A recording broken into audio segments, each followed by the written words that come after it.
Welcome to the History Guy Podcast, a podcast dedicated to stories of lesser-known historical events told by Lance Geiger, also known as the History Guy on YouTube. I'm Josh, your host, a writer for the channel and eldest son of the History Guy. We tell all kinds of stories about history, from the modern era to the ancient past, so you never know what we're going to talk about next. One thing you can be sure of, it is history that deserves to be remembered. We at the History Guy are also excited to announce a new way to interact with the team and the History Guy himself at locals.com. Join the History Guy Guild for your one-stop location to chat with other history fans, get updates on the team, and more. You can join for free or pay as little as $5 a month to get access to live chats with the History Guy, looks behind the scenes, early access to ad-free videos, and more. Find us at historyguideguild.locals.com. We look forward to seeing you there. This episode of the History Guy Podcast is brought to you by Magellan TV, a new kind of streaming service that aims to bring you the best documentaries from around the world. On today's episode, the History Guy talks about the United States Coast Guard and two of their contributions to combat in the World Wars. First, the History Guy tells the story of the U.S. Coast Guard cutter Tampa, which served in World War I and became the United States Navy's largest combat casualty loss of the war. Then, the History Guy talks about the U.S. Coast Guard cutter Icarus, which faced a larger and much better armed German U-boat in Torpedo Alley in 1942. Without further ado, let me introduce the History Guy. The naval war is a relatively overlooked part of the Great War, lost in the drama of a worldwide conflict and with few large fleet actions. Yet in many ways the war swung on the battle at sea, as both the Entente and Central Powers sought to starve the other through naval blockade. There are many compelling stories of the efforts to defend commerce from the U-boat menace, but the contributions of the United States Coast Guard, which had only been officially created in 1915, is an even more forgotten part of the conflict. And yet the Coasties served and died in the Battle of the Atlantic. On September 26, 1918, the United States suffered its greatest naval combat loss of life of the First World War. The loss of the U.S. Coast Guard cutter Tampa is history that deserves to be remembered. The revenue cutter Miami was one of two authorized in 1910 and built by the Newport News Shipbuilding and Dry Dock Company. Contrary to appearance, the boat was not named after the city of Miami, Florida, but like many revenue cutters, was named after a Native American peoples, the Algonquin-speaking people indigenous to the Great Lakes called the Miami. 190 feet long, with a beam of 32.5 feet and a draft of 14 feet, the 1,181-ton displacement vessel was armed with three 6-pounder rapid-fire guns. With her 1,260-horsepower vertical triple-expansion steam engine, she could make 16 knots. Established as the Revenue Marine in 1790 for the purpose of customs enforcement, the service was renamed the Revenue Cutter Service in 1890. By then, the role of the service had broadened, and the Miami, according to the 2017 book Tampa's Own, published by the Tampa Bay History Center, was part of the Revenue Cutter Fleet and worked in South Florida, the Gulf of Mexico, Florida Straits, Key West, and Tampa, collecting customs duties and tonnage taxes and deterring smuggling. The Miami was very active from her launch in 1912. In addition to customs duties, she rescued ships in distress, towed or destroyed derelicts that were a hazard to shipping, and in 1915 captured a ship running guns to Mexico.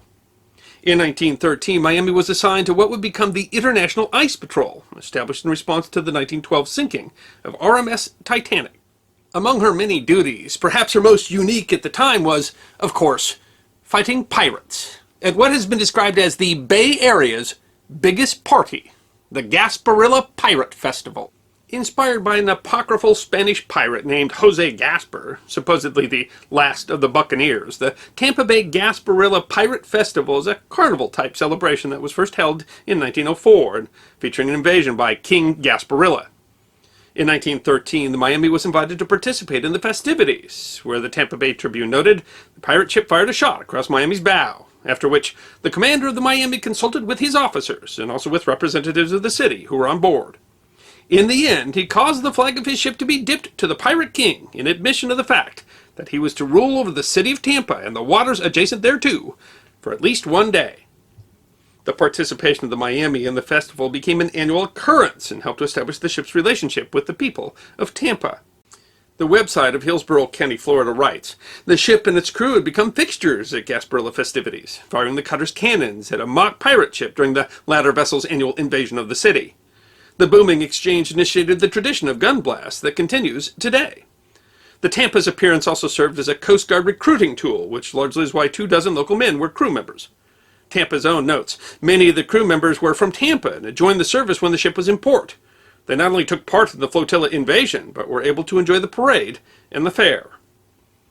In 1915, Congress combined the Revenue Cutter Service and the U.S. Life-Saving Service to form the United States Coast Guard. That year, the Miami made headlines when she survived a thrilling ride in a West Indies hurricane by using a derelict vessel it was towing as a sea anchor. The following year, right before the Pirate Festival, the Miami was officially renamed Tampa in recognition of the boat's close association with the city. Tampa's own reports, "The Tampa Rotary Club hosted an elegant banquet for the newly named Tampa's officers and crew at the Tampa Bay Hotel and presented the ship with a silver service." The website of American Legion Post 5 of Tampa, Florida, describes the busy season for the crew of the cutter. 1917 was very eventful to the crew of Tampa. The South Florida Fair and the Gasparilla Carnival at Tampa was the greatest yet, lasting 9 days from February 2nd through the 10th. With 4 days to recuperate from the gala affair, they went on to patrol the annual boat regatta at Miami from the 15th through the 17th of February. On March 27th and 28th, they patrolled the races at St. Petersburg Yacht Club in St. Petersburg, Florida. But life was about to change for the Tampa and the nation. The website continues, "There was a shadow over the spring gaiety of 1917, however. February 2nd, opening day of the fair and carnival in Tampa, was the day the United States broke off diplomatic relations with Germany. Perhaps the men of the Tampa sensed that they would be the last celebration with the citizens of Tampa, Florida. On April 6th, the United States declared war with Germany, and immediately the Tampa and other Coast Guard cutters were transferred to the Navy." The Tampa was refitted with newer, larger 3-inch guns, painted navy gray, and sent off to war.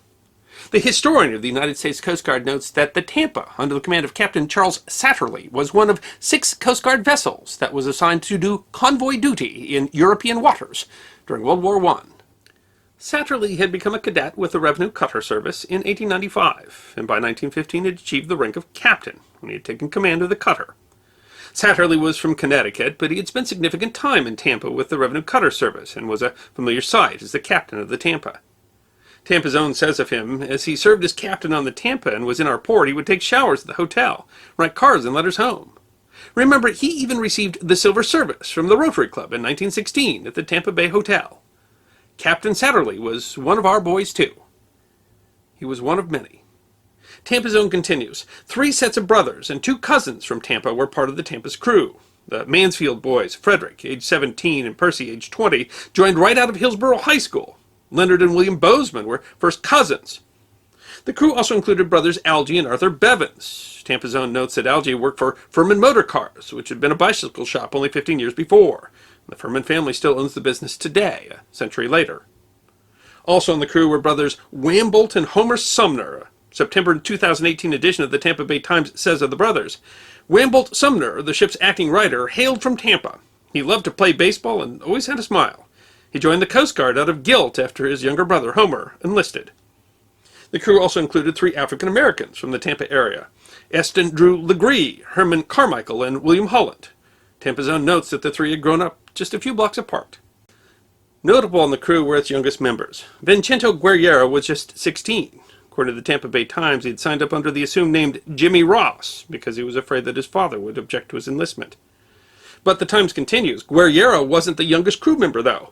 That distinction fell to 15-year-old Irving Slickland of New York City, son of a lawyer. Tall for his age, Slickland decided to enlist one day after school in March 1918. His grandmother was so appalled that she ran to the recruiting office in her bedroom slippers, followed by his father, but they couldn't get him released. His parents finally gave their reluctant blessing. In all, 24 members of the Tampa's normal complement of 70 officers and men hailed from Tampa. Tampa was assigned as an ocean escort to Squadron 1 of the Patrol Forces, commanded by Rear Admiral Albert P. Niblack. Writer Alexander Lazarly, a Coast Guard veteran, described the Tampa service in his 2003 book, The Coast Guard in World War I, An Untold Story. She was assigned ocean escort duty, protecting convoys from German submarines on the route between Gibraltar and the southern coast of England. On the average, she spent more than half of her time at sea and steamed more than 3,500 nautical miles, or 6,500 kilometers, per month. Between 27 October 1917 and 31 July 1918, she escorted 18 convoys between Gibraltar and Great Britain, losing only 2 ships out of all those escorted. Leslie notes that the Tampa brought her guns into action several times, but did not have a verifiable run-in with a U-boat. Wambolt Sumner wrote his family, "We see lots of sailors and soldiers from the States, and we have to tell them about all the subs, whether we have seen them or not." And in another letter, "We're out looking for Fritzes. Hope we get one." The duty was certainly not without risk. The history of the ship described in the U.S. Naval History and Heritage Command notes that on May 21st, there was a premature detonation from gun number 2, resulting in a mortal wound to one of the ship's coxswains, who died of his wounds the following day. When the cutter reached Devonport on 25 May, the body was landed and prepared for burial. This death prompted the assignment of a Navy surgeon to the ship's complement. Despite the wartime conditions, the crew sought to reassure their family. L.G. Bevins wrote in a letter, "Both well, etc., and going about our duties without any fears. And it strikes me that if we can see nothing to be afraid of, why, you all should have no great cause to worry. The danger is no more here than in any other industry back home, so just put those petty fears aside, and look at the bright side, always." In fact, the crew had other concerns. The Tampa Bay Times notes that Algie complained that his family wasn't writing him enough, and in September, Wambolt Sumner sent his family the happy news that he had presented his fiancée a 5-diamond ring and planned to marry her when he returned. The Tampa earned a stellar reputation for her service. In her 11 months' service, the ship had been at sea more than half the time and was known as one of the most efficient of the ocean escort force. On September 15th, Rear Admiral Niblack offered a commendation for that service. "This excellent record is evidence of a high state of efficiency, an excellent ship spirit, and an organization capable of keeping the vessel in service with minimum shore assistance. The squadron commander takes great pleasure in congratulating the commanding officer, officers, and crew of the record that they have made." 2 days later, on September 17th, 1918, Tampa, in company with her fellow escorts, departed Gibraltar with the 32-ship convoy HG 107, bound for Liverpool. Robert Johnson, a professor of history at the University of Alabama, described the actions of the Tampa as the convoy approached its destination in his 1983 book, Guardians of the Sea, History of the United States Coast Guard. As the convoy stood in the Bristol Channel during the evening of 26 September, Captain Charles Satterley received the customary order to take the cutter to Milford Haven. Sometimes later, at about 8:45, the shock of an explosion was felt by several in the convoy. Seems not to have been important enough for the British destroyers to investigate, but when the Tampa failed to arrive at Milford Haven, escort vessels based there undertook a search. 3 days cruising along the cutter's probable track resulted in the recovery of 2 unidentified bodies and some floating wreckage. The fate of the Tampa only became known after the war, when the records of the German submarine UB-91 were recovered. The Tampa Bay Times summarizes the encounter. As dusk was setting in over the Irish Sea, a German submarine spotted a lone ship steaming towards England's Bristol Channel. The U-boat dived to attack. About half an hour later, it fired a single torpedo. In his battle notes, the commander, Captain Lieutenant Wolf Hans Hartwig, described the explosion. "A black cloud of smoke, and a second explosion, maybe the depth charges aboard the ship." Then, Hartwig wrote, "Not to be seen anymore." Within 15 minutes, he had the submarine surface to search for survivors, bodies, or wreckage. "Nothing found," he wrote. The Naval History and Heritage Command notes, all on board the cutter, 111 Coast Guard officers and men, 4 Navy sailors, and 14 British passengers were lost. The Coast Guard historian's officer says of the loss of the Tampa, "The sinking of the cutter was the single largest loss of life for the Coast Guard during World War I. The sacrifices of her crew were not forgotten. The city of Tampa conducted a fundraising campaign, Remember the Tampa, in an effort to sell war bonds. In 1921, the Coast Guard christened a new cutter in her name. 7 years later, on 23 May 1928, the U.S. Coast Guard Memorial was dedicated at Arlington National Cemetery, honoring the sacrifice of those who had served aboard Tampa." The Punta Gorda Herald of Punta Gorda, Florida, wrote at the time, "Thus are the horrors of war brought home to us all, and Tampa and the friends and relatives of the dead have the sympathy of us all." The loss of Tampa and her crew was perhaps all the more tragic because of the timing. The Tampa was sunk less than 6 weeks before the end of the war. It is difficult to contextualize the loss of these 129 souls in the context of a war in which some 20 million people died. But the loss of the Tampa illustrates the horrors of that war. An April 2019 article in Stars and Stripes magazine tells the story of Anna Bonaparte, who was 4 years old when her father James Wilkie died on board the USS Tampa. Though she didn't have many memories of her father, she constantly spoke about him and his service in the Coast Guard, said her son, Wallace Bonaparte. A January 2001 edition of the St. Petersburg Times quoted Edwin T. Galvin, whose father and uncle served on the ship. Galvin says that his father transferred off a month before it sank and never got over the guilt. The ship left port here with his brother and his two best friends, Galvin said. He never saw them again. He talked about it through his tears, many times. The Tampa Bay Times quoted Rodney Kite Powell, curator of the Tampa History Center. So many young men, 24 from the area, lost their lives in the blink of an eye. That was just devastating. Wambolt Sumner's fiancée sent the 5-diamond ring that he had given her to his family. The Tampa Bay Times reports that it is now in the possession of his niece, given to her by her mother. The family never learned anything more about the betrothed, just that her first name was Jessie. All we know is her first name, said the niece. Her identity and how she decided she wanted my mother to have the ring, we will never know. In 1999, at the recommendation of retired Master Chief Petty Officer James C. Bunch, the Coast Guard began an ongoing project to identify family of the Coast Guardsmen killed aboard the Tampa and give them Purple Hearts.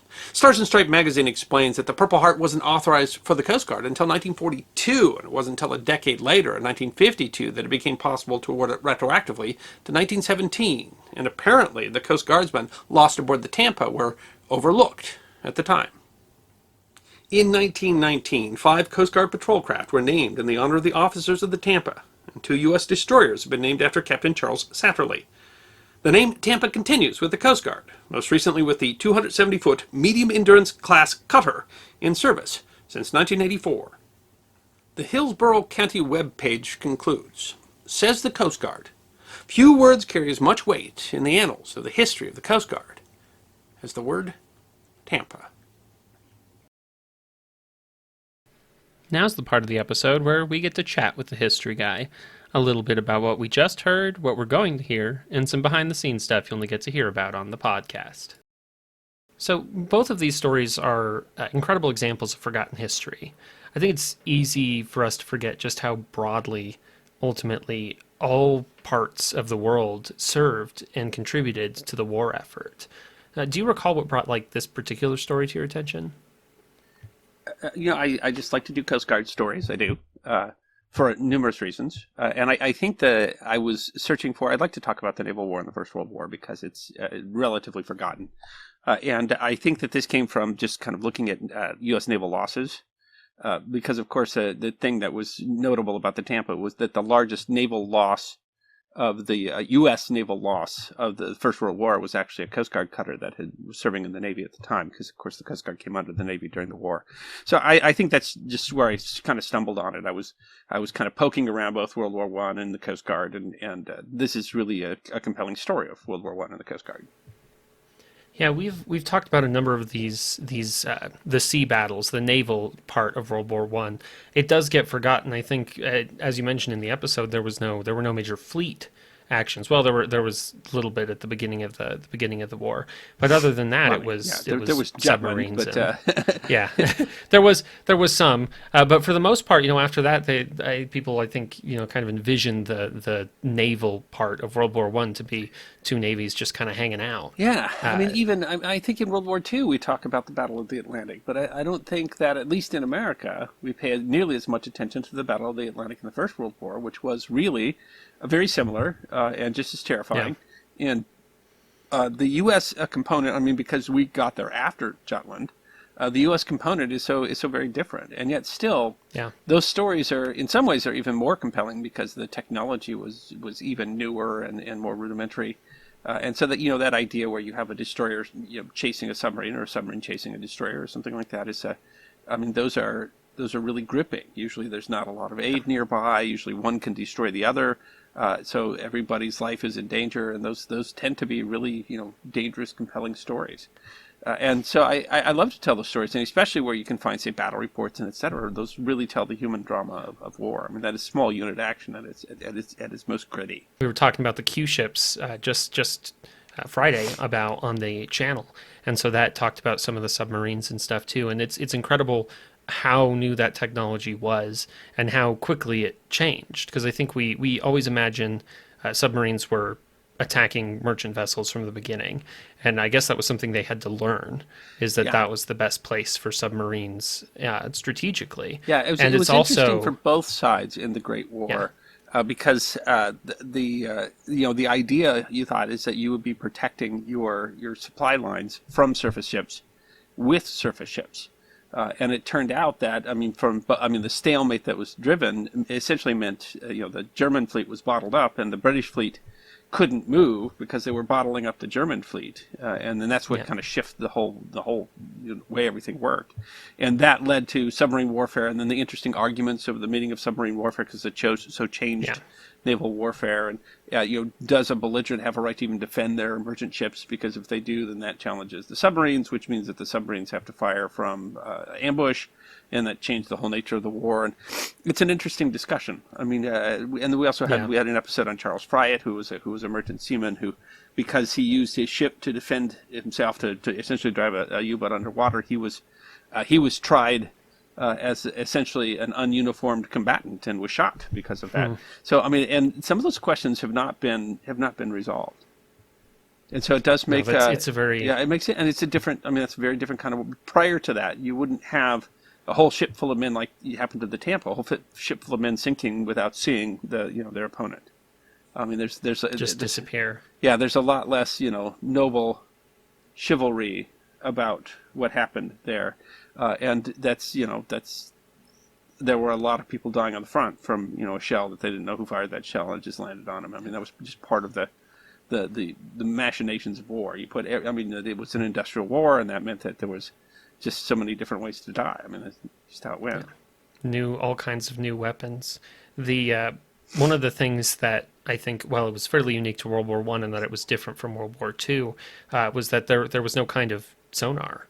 Depth charges were just barely something that we understood. Yeah, they were designed by the British during the war, stolen by the Americans, straight up took their work and then patented it, but depth charges, and started to be used during the war. But it was really an interwar thing when the British started researching ideas about like how do we detect submarines and how do submarines detect things around them, and so it was in some ways it was so similar to what was going on in the Second World War, but the technology was very, very different. The capabilities of submarines was very, very different. The capabilities of aircraft, which would become important in anti-submarine war, were very, very different, and so you can see the similarities between the two, but it's kind of interesting how different the real tactics had to be between trying to operate a submarine and a submarine chaser in the First World War as opposed to the Second World War. The technology transformed that very much over that interim period. Yeah, it's really incredible. I hadn't thought about before until recently, really, the fact that those submarines, when you're traveling without modern technology, without any ability to really use sonar, you're just traveling underwater and hoping. Yeah, you don't know what you're going to run into. Yeah, they couldn't see underwater. I think that's difficult. I think it's difficult on the submarine today. It was certainly difficult on the submarine in the Second World War. But in the First World War, you're just blind. And you've got maybe a periscope. Yeah, and a very small periscope. And if you put your periscope up, then that you're submerged because you don't want them to see you. So that periscope is the first chance that someone could see you. Yeah, so even when you were set up, and aiming at a target, you had very little situational awareness of what might be going on around you. Yeah.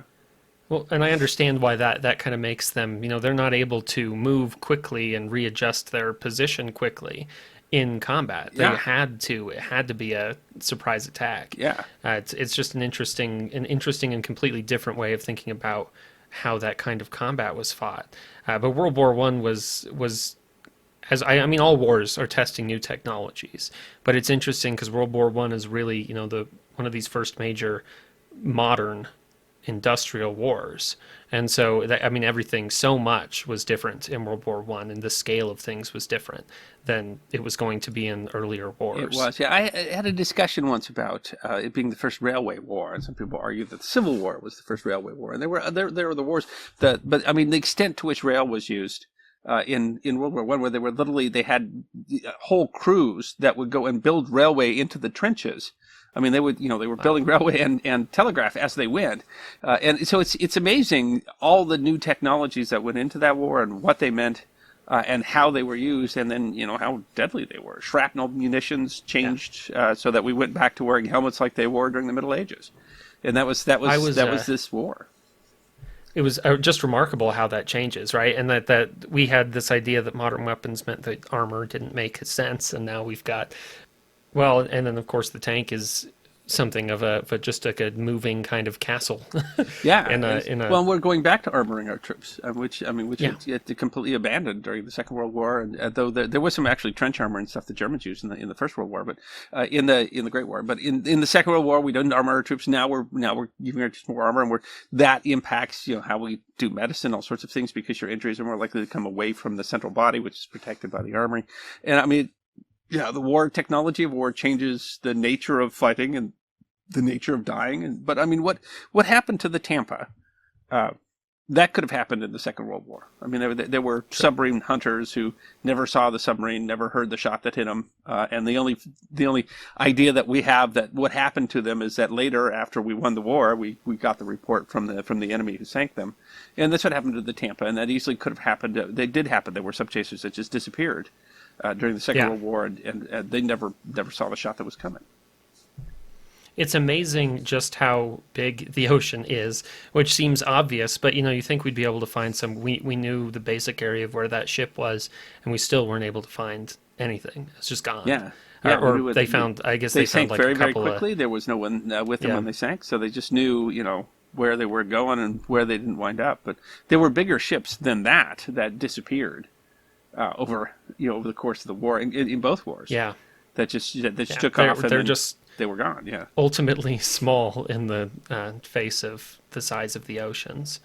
There's still a lot of wrecks that we've been trying to find, whether because it didn't sink where we thought it did, or stuff like that. And you find even ones that we thought we knew where they sank that aren't always correct. And more true of submarines than anything else. We honestly don't know that, and so we find submarines in places where we didn't know there was going to be one, and we don't find submarines in places where we thought there were. What they thought were submarine kills weren't necessarily submarine kills, and that's because the submarine and its ability to evade means often that we really don't know what happened to them, and so there were whole crews that never came back. The Orzel, the Polish submarine, that such a brave adventure to get from Poland to England, and then on a regular patrol, just never came back. Still hasn't been found. Still don't know what happened to it. And honestly, the explanation's huge number of them. Who has any idea what could have happened to it? Who has any idea? Yeah, it was was an Argentinian. It was just an Argentine submarine, right? That sank just like last year.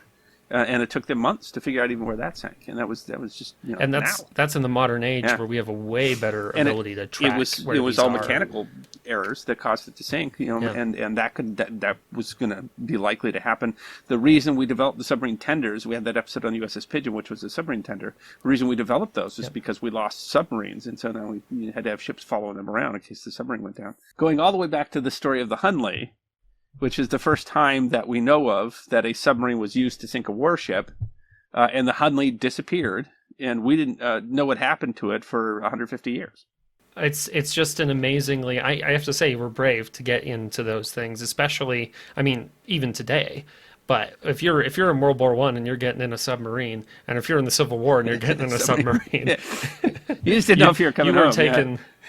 Yeah, you are trusting some stuff that you have to know. I was just talking to, because next week I'm going to be in Texas talking to people who served on a submarine, and in the prep talk we were talking, and they had a time when the hatch wasn't closed properly. This would have been in the 1970s, and the water was coming in. It was like up to my knees. Well, that gets down into the batteries. That could be deadly to the whole submarine.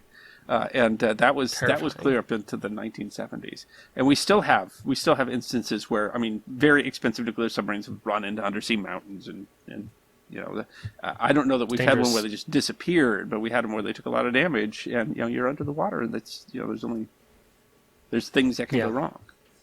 And if you're already under the water, you can just go deeper. That's true. Maybe never come back. And up. we've told some of those stories in the History Guy. So I mean, so you can really see the drama that goes on there. I mean, the Tampa though. I mean, it was just a normal day. They had completed their escort mission. They were on their way home. They just happened to roll by a submarine that could destroy them, and they sank very, very quickly, and no survivors. It was a very tragic story. And it ends up being, when we talk about all these various World War I naval things, I think that the naval part of World War I was important. And I mean, in some of the episodes we've talked about, I think we've tried to talk about the fact that it was in some ways vital to the war. Yeah. Well, I mean, the Grand Fleet. I mean, they had Jutland, and then they disappeared. Yep. Well, the reason that they disappeared is because, and they always said about Jutland, that the prisoner has assaulted the jailer, but they're still in prison. I mean, the Grand Fleet prevented a battle, and who knows what that battle would have been or what it might have meant to the war. So it wasn't irrelevant that the Grand Fleet was there. No. It wasn't irrelevant that American ships like USS Texas were in the Grand Fleet, because that was part of, I mean, the naval combat could have changed the war. The same thing is true, certainly of the Battle of the Atlantic, very much like the Second World War. I mean, the reason that the Germans returned to unrestricted submarine warfare is that they were convinced that if they could cut off England for about 6 months, that England was in such dire straits that they were ready to surrender. And so the entire land battle, all those offensives that, the great offensives of 1919, which were just bloody offensives, those offensives were fought under this premise that the unrestricted submarine warfare was going to make Britain collapse before America could bring enough troops in to shift the balance in the war. And so, of course, the naval battle was absolutely critical. The entire war might have centered on it. And I mean, that strategy was not an unsound strategy. In the end, it failed. But I mean, it was at that point when everybody was on the verge of collapse, it might have been Germany's best chance of winning that war. And we could easily be telling the story of how the England and France surrendered before America entered the war in any large part. And who knows how much that would have changed history. Seriously, and it was close. I mean, I've read some stuff that talks about how effective some of that that unrestricted England was on the verge of financial collapse. Yeah, the French army was on the verge of outright rebellion, and I mean, so it was close. The sides were so exhausted. I mean, these are two boxers in the ring, barely standing. And so it ends up being a very close war, and that's why the argument that America shifted the balance in the First World War, it's a compelling argument just because, not because the Americans were so amazing. There was great service from the Americans in the war in some important ways, but it was just because it had come to the point where both sides were so weakened that any change like that is what could have made the difference. Yeah.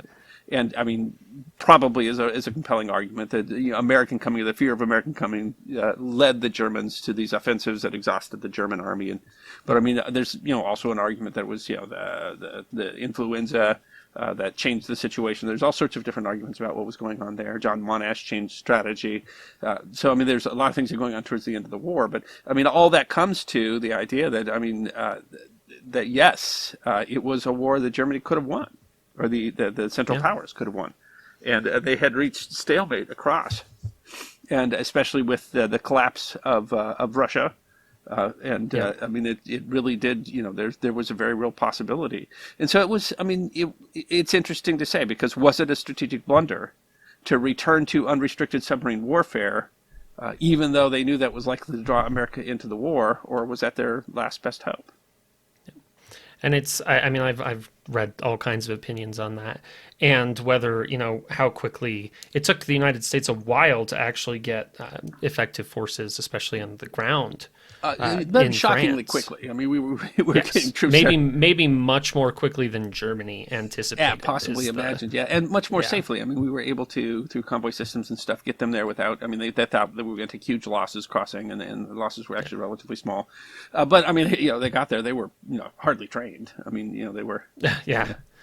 There's stories too. Like we too, sent airplane engines. We showed America's industrial might. We were showing up with airplane engines that were so powerful that they didn't have propellers for them. And I mean, it took. There was always a trouble. I mean, in all the wars, in both the First World War and the Second World War, there was a lot of trouble with allies being able to work together. And that, I mean, the speed with which we sent troops into the Great War, that led to the important question about whether they parceled American troops out as replacements to French and British units, or whether we wanted them to be kept as Pershing wanted them to be kept as an American force. All that's, I mean, it's a really interesting tale on the First World War, but it all comes down to still that same argument, and that is the naval war was absolutely critical. If the submarines had been able to keep America from sending troops, would the Germans have been able to finally cause the fall of France? If the submarines had been able to continue to deprive Britain on the level that they did when they first started for another 3 months, would they have been able to force Britain to a separate peace? And if they did, I mean, if the Germans won the Great War, then how different is the rest of history? And so you can't, I mean, the great battles of that war were fought, on the Western Front almost exclusively, but I mean, they were a lot of terrible battles worldwide. But I mean, the great battles of that were fought on the Western Front, where millions of troops were involved, and so it's easy to see the naval wars not being anything compared to that. Most of the fleet spent their time in port, but those great battles could not possibly have been fought if the naval war had gone differently. And Germany was in the process of a building campaign in order to create a fleet that could compete with the British fleet. And the war came a little earlier than they expected. And had they been able to get to the point where they were closer to parity with the British fleet, with the Royal Navy, then it's hard to say how much differently the war could have gone, because Britain is an island nation. And so that depends upon them controlling the waters around the island. It is, I mean, I think sometimes we take for granted what happened and how really precarious the situation was in so many ways. I did want to, this story reminded me, and we've seen it in a number of other stories, both in the actual, in the ground military and in the Navy. It always surprises me how many teenagers end up fighting, and not just like 18 and 19-year-olds, but there are just kids who manage to get onto, in this case, there were at least two, a 15 and a 16-year-old who had managed to get onto the boat. Onto the Tampa, And it makes me wonder, how and why do so many of these young people insist on serving despite the dangers? Because I think that could still happen today. I think if I mean, part of that is patriotic fervor, and part of that is people that are kind of searching for meaning. Some of them are whole military families, and in the Great War, one of the things was there was this feeling when America was entering that the war wasn't going to last much longer, and so I mean, people were hoping that they would get into the service quickly enough to be able to actually be put into combat, which then they got there and found out it was not such a wonderful thing.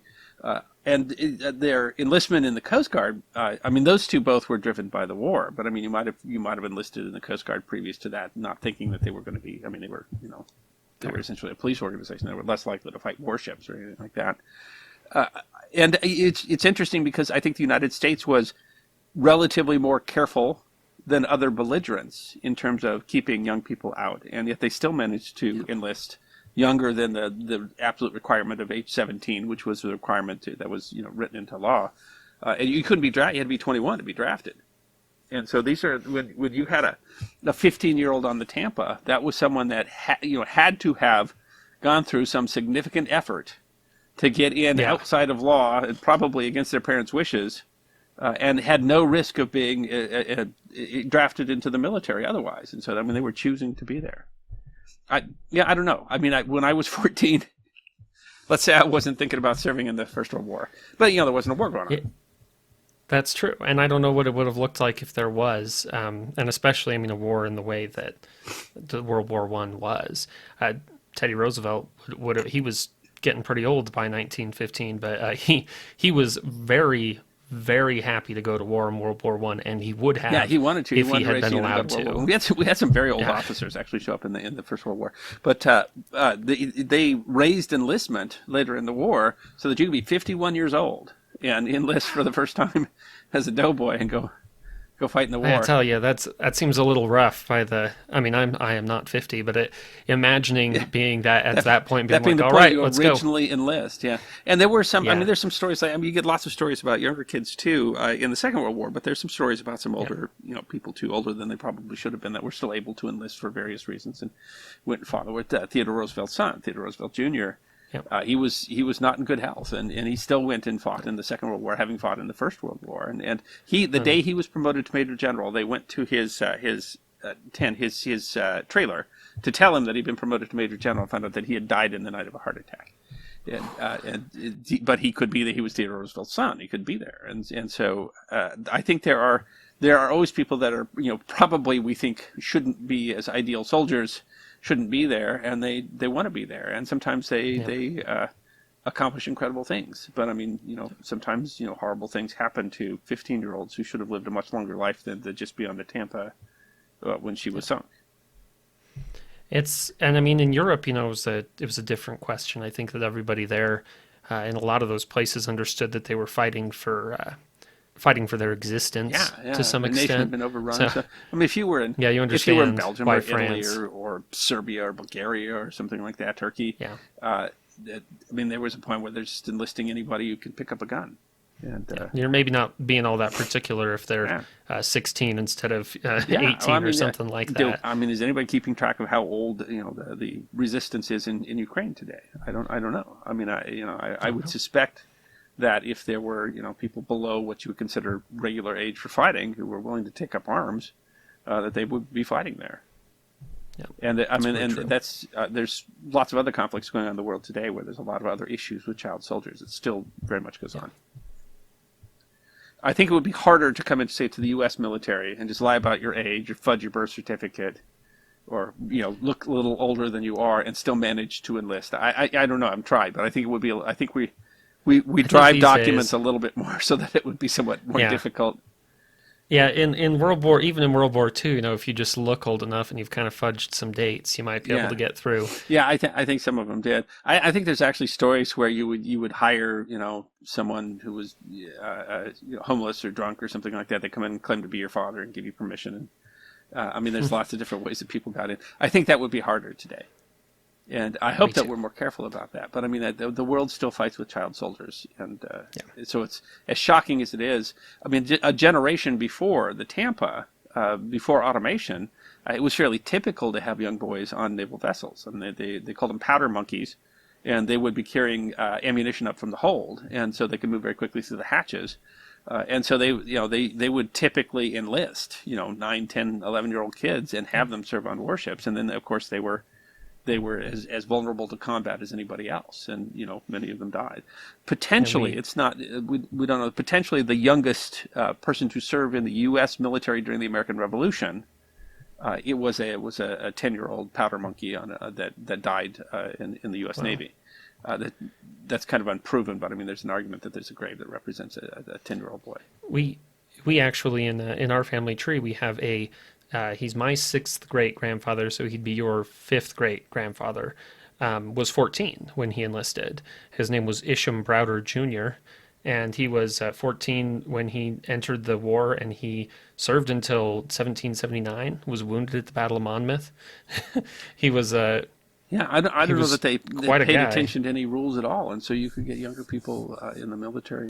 So, and that's if they were willing and able to pick up a weapon, that was sometimes all it took. So you would like to think that we lived in an age where that didn't happen anymore, but I think we live in a country where you are relatively safe from being a child warrior, but not necessarily a world where that doesn't happen. Magellan TV is sponsoring this episode, and they sponsor all of our podcasts. And if you've listened to the podcast, you know that what we like to do is talk about what we've been watching on Magellan TV lately. And so what have you been watching on Magellan TV? I've been watching a lot. I love Magellan TV. The one that I watched just recently that was absolutely fascinating to me was Remembering Leonard Nimoy.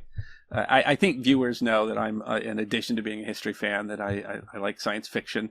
I'm an old-style Star Trek fan. I'm not quite old enough to have seen it in first run. I was seeing it in syndication, the original series, but of course, he's was a hero of mine for a very long time, Leonard Nimoy. And this was it was really very touching. Told a lot of stories I had never heard. It was largely told. Some of it was in his own words. Some of it was from his family. Where there was narration, it was John Delancey, who also has his Star Trek connection. It's clear that this was being produced before his death, and it is sad because underlying current throughout is that he suffered from chronic obstructive pulmonary disease because he smoked at an early. He grew up in a time when literally the TV ads had doctors recommending which brand of cigarette, and that ended up affecting his whole life. So it has a powerful story. Just don't smoke, and it was very personal about him. One of the things that just made me laugh is that he left New York. He told his dad, "I want to go become an actor in California." His dad did not believe that he could make a living doing that, and so his dad said, "Learn the accordion. You can always make a living playing the accordion."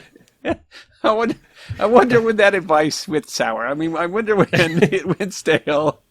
At what point was learning the accordion not a no sure longer way to a way success? that you can assure that you'll be able to pay the rent? I have no idea how many professional accordionists there are in the United States. I would imagine, though, that not very many, that you might have a unique skill. I don't know. That's actually maybe an interesting question. Maybe we have somebody who is making a living as an accordion player in our audience somewhere. I'd love to hear that story. Yeah, give us a tell. We'll have to do a story on an accordion player. But it was a great, fascinating story. He told me he did a lot more work than I realized. He did a lot more theater work than I realized.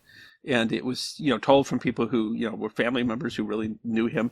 And, one of the great things about Magellan TV is you just never know what you're going to stumble on in there. And so, I mean, sometimes you're talking about, bats in a cave, and sometimes you're talking about, battle in a war, and sometimes you're talking about the real life of Spock. And to illustrate that, what I was watching was actually a part of a series called Murder Maps. They talk about these usually older murders. The one I watched is about the Bermondsey Horror, which was Bermondsey is like a little town near London, in the lesser good parts of London in the mid-19th century. And it's about a murder committed by Marie Manning and her husband. It's actually an absolutely thrilling tale. There's a lot of reenactment, and I think they do a pretty good job with the reenactment. It is quite a story, and it even ends up having Charles Dickens become involved.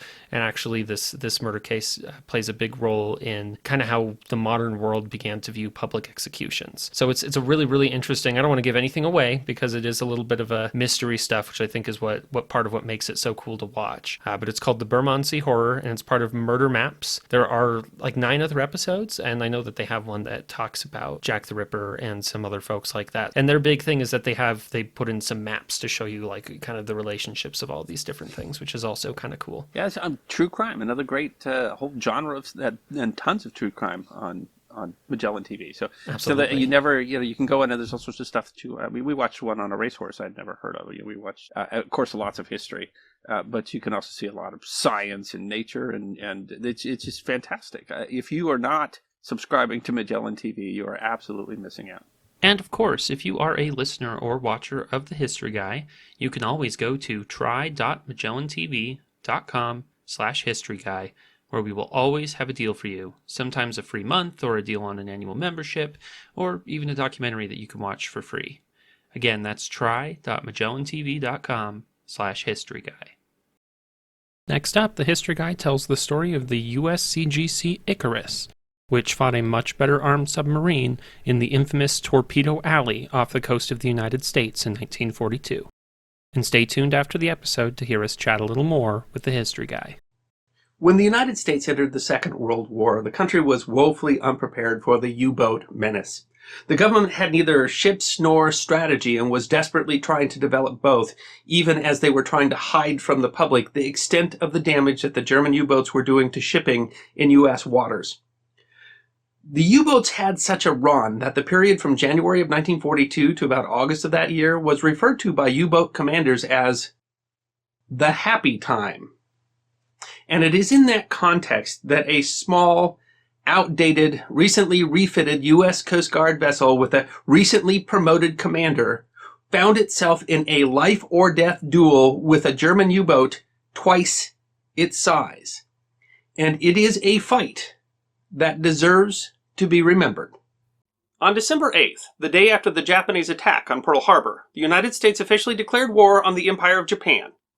3 days later, on December 11th, Japan's allies Germany and Italy declared war on the United States. The U.S. Senate voted to declare war on Germany and Italy just a few hours later, and the U.S. had fully entered the Second World War. But in many ways, the U.S. was not prepared for that war. While most every American remembers Pearl Harbor, the date which will live in infamy, far fewer recall the period from January to August of 1942 that some historians have called the Second Pearl Harbor, when Axis submarines sank more than 600 ships in the face of a disorganized American defense. Thousands of lives, mostly of civilian merchant mariners, were lost. Calling it a second Pearl Harbor is actually an understatement. It is not that Germany was heavily prepared. They had relatively few long-range U-boats, and they were themselves surprised by the Japanese attack on Pearl Harbor and the U.S. entry into the war, and so had not pre-positioned their boats. But they were much quicker to act in the face of a slow and confused American response. Admiral Karl Dönitz, commander of the German submarine fleet, gained approval for a U-boat operation in U.S. coastal waters, titled Operation Drumbeat, on December 12th, the day after the war was declared. The gravity of the Allied shipping losses are partially compounded by the fact that, in an effort to preserve national morale and deceive the enemy as to their success, the U.S. actively suppressed reporting of the losses. Losses were underreported while claims of U-boat losses were exaggerated. In fact, in the first 4 months of 1942, only one U-boat was sunk by an American ship in U.S. waters, the U-85, sunk with all hands lost by the destroyer USS Roper. Americans hardly realized at the time that we were at war, more or less taking substantial losses. Britain had been fighting the U-boat since 1940 and had learned many lessons, but the U.S. was excruciatingly slow at taking British advice. American ships continued using normal shipping lanes. Despite the British experience, the U.S. refused to move to a convoy system in the mistaken argument that that would increase targets. U.S. officials were afraid to issue blackout orders to coastal cities, not wanting to affect tourism or alarm the population. When British intelligence was able to provide a detailed warning to the U.S. of the U-boats heading to the United States, the Navy warned area commanders, but did almost nothing else to prepare or respond. German U-boats operated off the East Coast with virtual impunity, so unafraid of the Americans that they were hunting in waters usually considered to be too shallow for submarine operations because they limited the ability to avoid anti-submarine depth charges. U-boat captains referred to this period as the American shooting season. One of their favorite places to hunt was on the Outer Banks of North Carolina, which earned the nickname Torpedo Alley. By the end of the war, the wrecks of some 400 ships littered the ocean bottom in Torpedo Alley. It was there, in Torpedo Alley, on May 7th of 1942, that the newly refitted Thetis-class U.S. Coast Guard patrol boat Icarus encountered the Type 7C submarine U-352. The Thetis-class patrol boats were designed in 1930 to combat the practice of running liquor into the United States during the era of Prohibition, which was commonly called rum running. In all, 18 of the vessels would be built between 1930 and 1934. They were fast and efficient, built to run down the smugglers. The steel-hulled boats took their names from Greek mythology. Icarus was the seventh to be built by the Bath Iron Works in Bath, Maine, and launched in March of 1932. When the Germans launched Operation Drumbeat, the major U.S. naval assets were committed to the North Atlantic. Naval assets were spread thin, and the U.S. was desperately short of specialized anti-submarine vessels. They were even operating converted yachts and nearly 40-year-old gunboats. The Thetis-class vessels, despite their small size, were refitted with depth charge racks and pressed into anti-submarine duty. Powered by two 670-horsepower engines, a Thetis-class patrol vessel had a length of 165 feet, a draft of 7 feet 6 inches, and a displacement of 332 tons. The top speed was 13 knots. It was armed with a single 76mm main gun, 2 racks for depth charges, and a World War I vintage Y gun that allowed 2 depth charges to be thrown to the sides. Icarus, with a crew of 45, was commanded by 52-year-old Lieutenant Maurice D. Juster. Juster had enlisted in the U.S. Life-Saving Service in 1917. By 1935, he had risen to the rank of Chief Bosun. With the advent of war, he had been commissioned an officer and given command of Icarus. He had seen over 25 years of service in the Coast Guard, but this was his first command. The German Type 7C submarine was the workhorse of the U-boat fleet, with 568 commissioned during the war. Launched in May of 1941, the U-352 was powered by 2 supercharged 6-cylinder diesel engines. It had a length of 220 feet, a draft of 15 feet, and a displacement of 764 tons. The submarine had a maximum surface speed of 17.7 knots and an underwater speed of 7.4 knots. It could operate in depths up to 750 feet. It was armed with an 8.8 centimeter main deck gun and 5 torpedo tubes, 4 in the bow and 1 in the stern. It was larger, newer, faster, and more heavily armed than the Icarus. The 45-person crew of the U-352 was commanded by Captain Lieutenant Helmut Rothke, commanding his second patrol in the U-352 and obsessed with earning the Knight's Cross for sinking 100,000 tons of shipping. Rathke and the U-352 had arrived off the coast of North Carolina on May 2nd after a 4-week crossing. Rathke was anxious to get his first kill.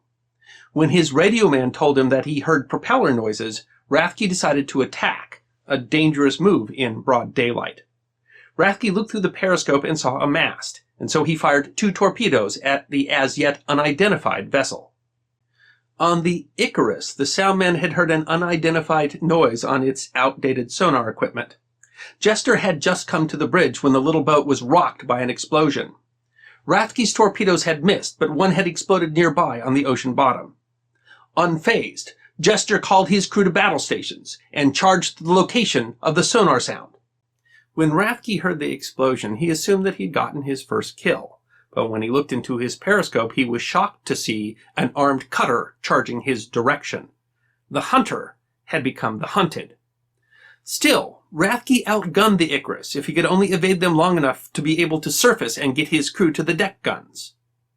Rathke decided to make a run to the spot where his torpedo had exploded, knowing the debris it had kicked up would hide his propeller noise. But Lieutenant Jester, the veteran, anticipated the move and kicked off 5 depth charges in a diamond formation. The attack devastated U-352. The hits near the conning tower broke out all the gauges, disabled the periscope. Hits in the rear knocked the engines off their mounts, and a hit in the front blew off the deck gun. Rathke could no longer hope to win a fight. His only hope now was to sit on the bottom and hope that the Icarus thought that they had escaped. But Jester didn't bite. Another round of depth charges forced Rathke to give the order to surface the ship and abandon ship. The fight was over in minutes. At first, when the U-352 surfaced and the crew started coming out, Icarus thought that they were trying to fight back and machine-gunned the crew. Several were killed before Jester found out that they were surrendering and ordered a ceasefire. 33 members of the crew of U-352 were rescued and taken into custody that day, including Captain Lieutenant Helmut Rothke.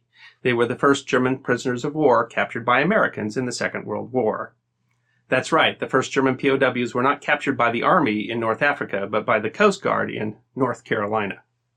For his skill in defeating the much larger vessel, Lieutenant Jester was awarded the Navy Cross. Rathke and his crew would spend the rest of the war in a POW camp. The happy time would go on for several more months, and quite a few vessels would still be sunk, but eventually America wrested back control of its shores. Better convoy tactics, more aircraft, general blackout orders for coastal cities made hunting in Torpedo Alley more dangerous for the U-boats than for their prey. But for a while, the U-boats ruled Torpedo Alley, and that is all the more reason why the day that the Icarus took on a giant and won deserves to be remembered. Possibly the most shocking part of this story, I think, for a lot of people, and I know it was for me when I was first, listening to it, is just how completely unprepared and disjointed the American response was in those early months of the war. And I think that we, when you can look at history from a distance, we see things move so quickly. But that learning period is a really interesting thing to study. And it makes you wonder, specifically in this one, why didn't we listen to the British? There's a lot of discussion of that. I mean, the general perspective that historians will tell you is that Ernest King was an Anglophobe. He didn't trust the British Navy, and so he just didn't listen to him. But I think that's probably well oversimplified. I mean, there are a number of things. Like they didn't want to panic the public, and so that's why they didn't have rules about turning lights off on coastal towns, which means that you just could see the silhouettes of the ships going by. There's a broader question of that because we knew war was coming. And that when you look at see, like, the planning, the Essex-class aircraft carriers, those were already funded and in construction when the war started. How did we build that huge fleet that was there in World War II? It wasn't because of the war. It was all in anticipation of the war. But we seem to miss that we didn't have nearly enough anti-submarine assets. And some of those had to be designed during the war. And it's kind of funny what we were prepared to do and what we were not prepared to do. And that really does show in us pressing these little cutters that were built for rum runners into service to take on submarines that were much larger than them. So it's just you're always trying to fight the last war. I think we thought we had plenty of destroyers, and it turned out that those vintage World War I destroyers that were built ended up not being great anti-submarine assets because they didn't turn quickly enough. I think there's various reasons for it. So and we didn't know what war was. Yeah. I mean, they did. And we certainly hadn't faced the U-boat menace. Yeah. And even though, I mean, it is, you think that, we look at it and think that the British had experience with it. But on the other hand, I can also see where, I mean, always, I think everyone kind of wants to think that they've got a solution that maybe the other people don't. And I mean, ultimately, we learned those lessons. And Torpedo Alley is a place where we really learned some of those lessons. Really learned slowly, yeah. We didn't do convoys because we didn't have enough escorts for the convoys. We didn't do blackouts because we didn't want the public to realize that there was a risk just off the coast. You can put it all together in various reasons, and we learned quickly on a learning curve. But I think you'd be shocked to find out how many German submarines got very close to American shores during the Second World War. Yeah. Well, they were very capable of it. The capabilities of those German submarines, really, they were impressive. Yeah. I mean, they were, especially at the beginning of the war, they were better than anything no one thought of them really crossing the ocean.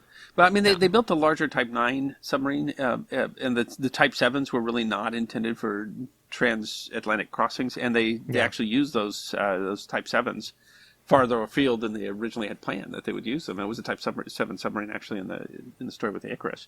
And so they actually had a much greater capability than, I mean, they had cross-ocean capability in the Great War, but I mean, it was significantly different in the Second World War. And more submarines than we realized, and the Germans were simply more prepared to be able to send those out. Operation Drumroll, or Drumbeat, depends on how it's translated, occurred much more quickly than we possibly imagined that they could mobilize and have a significant impact.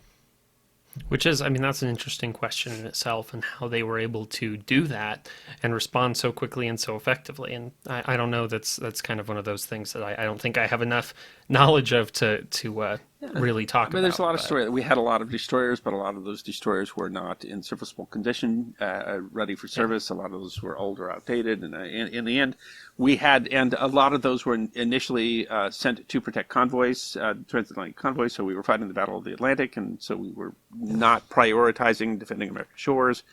And that all added together, and that goes for some interesting stories. It's the Civil Air Patrol subchasers. It's just because we were desperate, then we were able to take these people that were either below or above military age and shove them in a Piper Cub or any airplane that had 90 horsepower, and have them fly around and chase around submarines. And the Coast Guard Auxiliary, where we had people, we were using Hemingway's yacht to go out and hunt submarines, and those are fascinating stories, but they really do show the level of desperation that the United States was in at the time. And eventually, of course, we built the subchase. That's an interesting story too, how we came to build the subchasing ships that we did, and the escort ships that we did. And we didn't have a destroyer escort class at the beginning of the war, and ended up building fine destroyer escorts as the war went on. So it all makes for just I don't have answers for exactly why we weren't where we were going to be, or why we had to learn lessons that we did. I can just say that it makes for interesting history. We can't change it now. No. Now we can talk about it, right? We want to tell the stories. It certainly makes for some dramatic stories. I mean, which is, I think, really exemplified in this story of the Icarus. It does seem like, especially on the surface, that it really is a classic David versus Goliath tale. The submarines seem to have the advantage. Absolutely. The submarine saw the Icarus first. Yeah, and the submarine was much larger than the Icarus. The submarine actually would outgun the Icarus on the surface. And it ended up being a very brief battle, and that did not go well for the U-boat. Yeah, and I kind of wondered what your thoughts were on what the deciding factor was that this battle went so unexpectedly. Certainly the U-boat commander was very anxious about success, and there are some different arguments that he was probably too aggressive and wasn't careful, and that might have made a difference. He fired at a ship not knowing what the ship was. Certainly there could be an element of luck. I mean, it is simply an element of luck that the torpedo struck the ground before it struck Icarus, and in striking the ground did not damage Icarus, and that gave Icarus a chance to move into battle stations and prepare. Well, it seems like that too. Maybe the German submarine didn't respond to it exactly. They took the explosion as success. Yeah, and perhaps they. Well, he thinks the boat's sinking. He looks at the periscope, and here's what he thought was a merchant vessel that he sunk is actually a fully operational anti-submarine, military vessel. That had to be quite a shock to him. But I mean, there's certainly skill involved too, and Jester, you have to really give that guy credit, because he was an old dude that started with the surfmen, and he ended up promoted up to lieutenant and took command of this cutter, because they were generally were promoting people because they had to move it into the service, and he had very, very good instincts. I mean, he immediately knew where that submarine was going. He immediately knew what tactic they were going to try. He immediately saw through them trying to hide on the bottom, and they just bracketed him with that's not easy to do. And I mean, there were a lot of stories in the Second World War where they missed with those kind of shots. Yeah, and he didn't panic, even though his ship was clearly in danger from the moment that it started.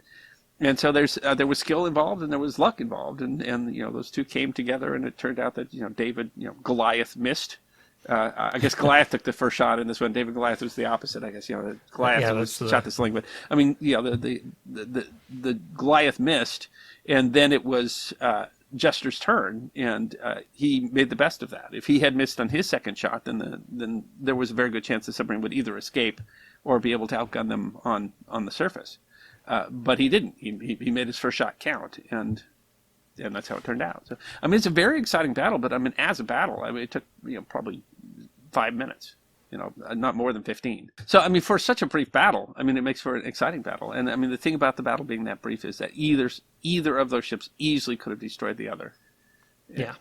Well, and that's a good chunk of why this story is so exciting. And you've told, and we have told, a lot of these single action battles, and like you said, that's where a lot of the drama really is that every time you're talking about a big battle, that's really just a whole bunch of small actions are going on. And there's hundreds and hundreds of these that occurred over the course of the Second World War, and every one of them is compelling. They always say about being in the Navy that it's hours and hours of boredom and a few seconds of stark screaming terror, and these are those moments of stark screaming terror. And it's also it's an interesting story. The first Axis POWs taken by American military in the Second World War were captured by the Coast Guard. I mean, how many people know that? Right? And in the waters off of North Carolina, not even not in North Africa, not in Europe. Yeah, it occurred just off the coast of the United States. It's a surprising story, and I think that's a good chunk of why it's so important to tell. And then, of course, I mean, this was the sacrifices and service of men who deserve to be remembered. And they were risking their lives, even though they survived this one so well. Ultimately, I mean, absolutely, they were. Well, I mean, both sides, they were risking their lives. And I mean, the very first U-boat sunk by an American ship in the Second World War. I mean, the U-boat was lost with all hands, and that's another story too. And they're buried anonymously in a graveyard in New Jersey. And so both sides there, they were. I mean, it's pretty gutsy to crawl into a metal tube in France and say, "I'm going to go try to sink ships in North Carolina." He was taking particular risks that night, Rathke was, because he was in too shallow water for a submarine. I mean, he just thought that it was still the happy time and that he could play however he wanted to. And it turned out he was in the wrong place at the wrong time, and still could have gotten the drop on Icarus and failed. And what a brave little ship. I mean, I just love that these little metal Coast Guard vessels that were not built for this at all. They give them some old outdated World War I weapons and say, go knock yourself out, and they do. They did. They succeeded. That's fantastic. Right. Basically on the idea of at least we'll have something out there. Yeah, it's better than nothing. Good on them. They did a great job, and they did their jobs. They did it well, and they did it under fire. They did it even though the very moment that fight started, everybody on that boat's life was at risk, and they did their job. And because they did their job, they survived, and that was one less U-boat to hunt American ships. Thank you for listening to this episode of the History Guy podcast. We hope you enjoyed this episode of Forgotten History, and if you did, you can find more on our website, thehistoryguy.com. We release podcasts every 2 weeks, so stick around if you want to hear more podcasts of Forgotten History. You can also find us on Facebook, YouTube, Instagram, Twitter, and Patreon. You can even get a personalized message from the History Guy himself on Cameo.